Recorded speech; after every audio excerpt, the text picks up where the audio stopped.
that lane. When you need me, I'll be there for you. I'll be there for you when you need me. The president of Delta State University, and to tell them exactly what happened to their child that they entrusted to Delta State University. As we move forward, we're just looking for answers that a simple camera on the university's campus will answer. It had to be some, There are man. a lot of unanswered questions here, and the family just wants some answers from top officials at the university. With no people outside, no cameras, no nothing. Does anyone have any questions? It doesn't make any sense to me.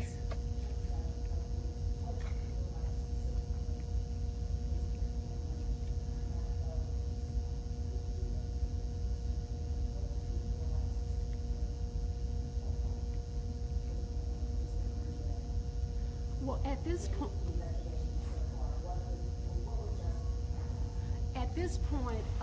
justice would look like transparency. Justice looks like a simple phone call from the president of the university with some personalization that this young man that we entrusted to Delta State University, that you care.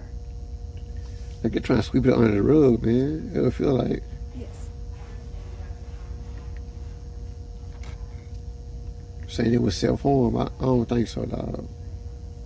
I actually have Trey's uncle, his uncle who's the pastor of this church, and he will come forward and tell you a little bit about Trey.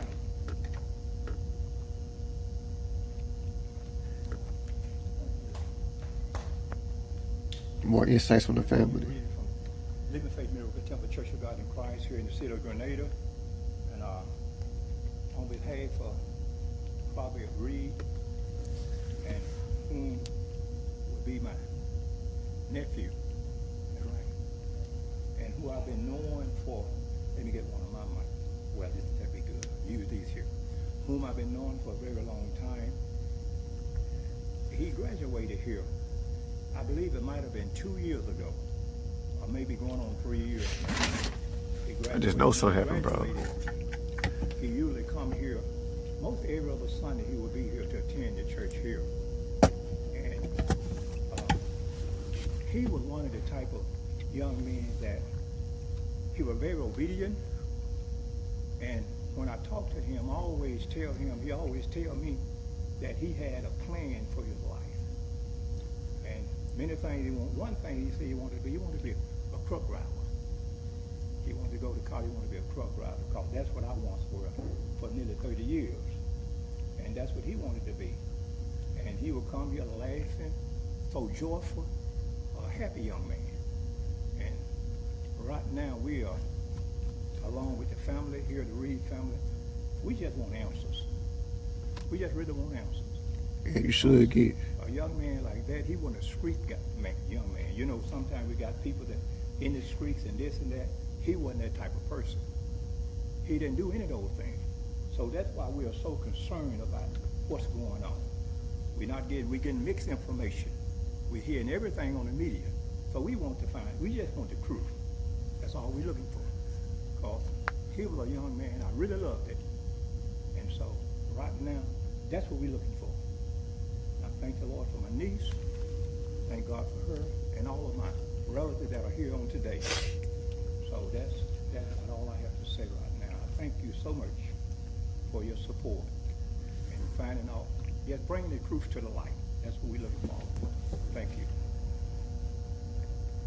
Be back on the day, don't know nothing, bro. Anyone else have any additional questions? Yes, go right ahead.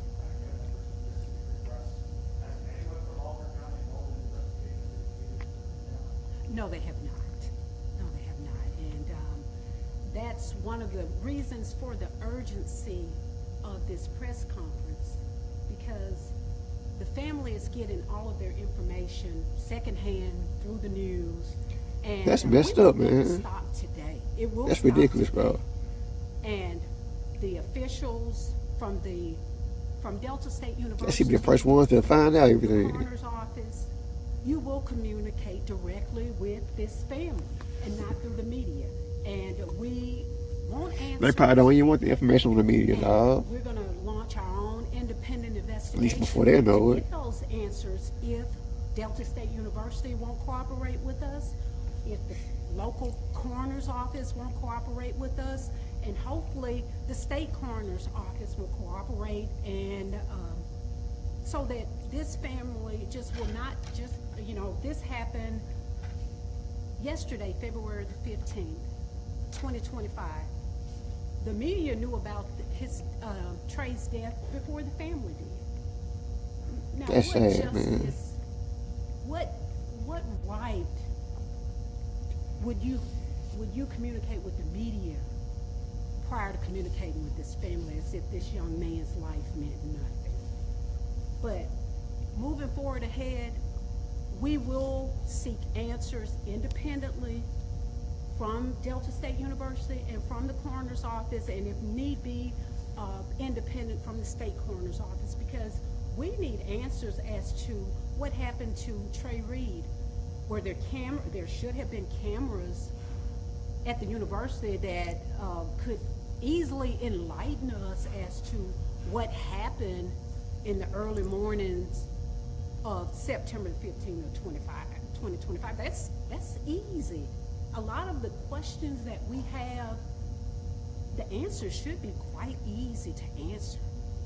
Because if this young man was on the campus of Delta State University with all these cameras and all this modern technology, from the moment he left his dorm room or entered that campus, there should be surveillance of all of his actions. And that's what we want. Bring the surveillance, bring the cameras, so that we'll know exactly what happened to Trey Reed. It's a college, for God's sake. This was They gotta have actually cameras, his, dog. first year at the university. Everywhere. Actually, I think 4K. he was just at the university 1 month. A brand new student, full of life, eager to be there. So the family wants answers as to how they sent this young, fun-loving young man to Delta State University, and now we're coming with a heinous crime. And as we stand here today, the Reed family, we're not going to point fingers at anybody. We're not going to call anybody any names.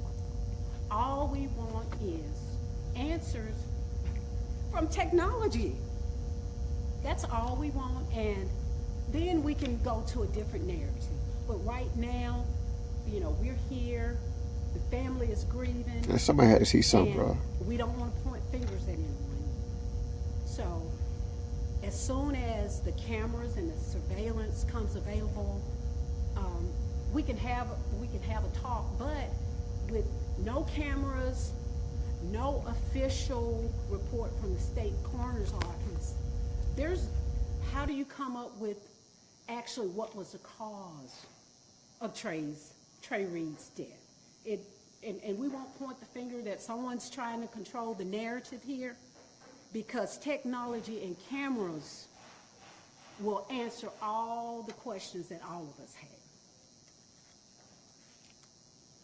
Any additional questions from anyone? Okay, go right ahead.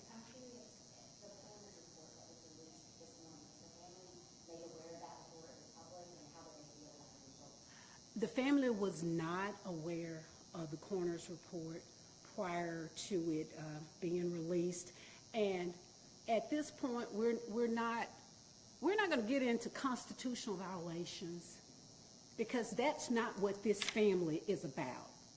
This family has its church here in Grenada.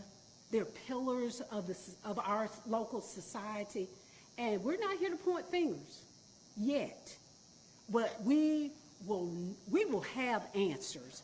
And the possible constitutional violations of releasing Trey's name to the media immediately after this happened is a possible constitutional violation.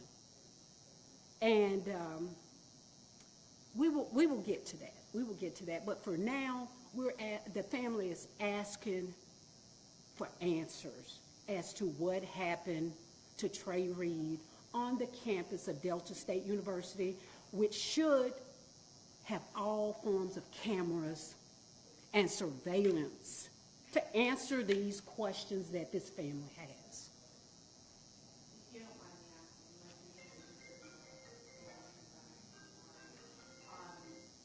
days prior to, did you guys talk to him at all?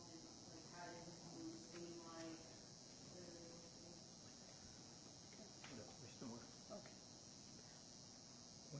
Days ahead. From all indications, and I'll say from speaking with the family, the days leading up to this, he was just as fun-loving as ever. We recently had Grenada Day here in Grenada. He was here with his family, and he was joyful and loving as ever. And that's what he's been remembered for being a joyful, loving young man. And when he went back to Delta State University, he was this fun-loving person. And our question is, what happened?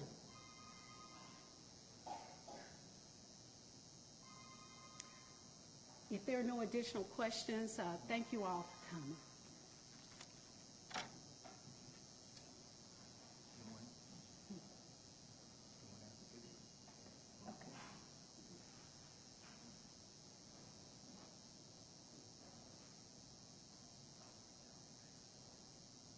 Amidst this tragedy, a life was lost due to another hanging incident not too far from Cleveland. 12 News' Delisha Banks joins us with that story. Delisha? Jalen, 108 miles south of Cleveland, Mississippi, leads you to the city of Vicksburg, where a second person was found hanging from a tree on Monday. The Vicksburg Police Department responded to a wooded area near Ameristar Casino in the 4100 block of Washington Street a little after 1 p.m. Officials say they discovered a white male who was later identified as 35-year-old Corey Zucatis from Brandon. He was believed to be homeless, and one of his peers found him hanging from a tree.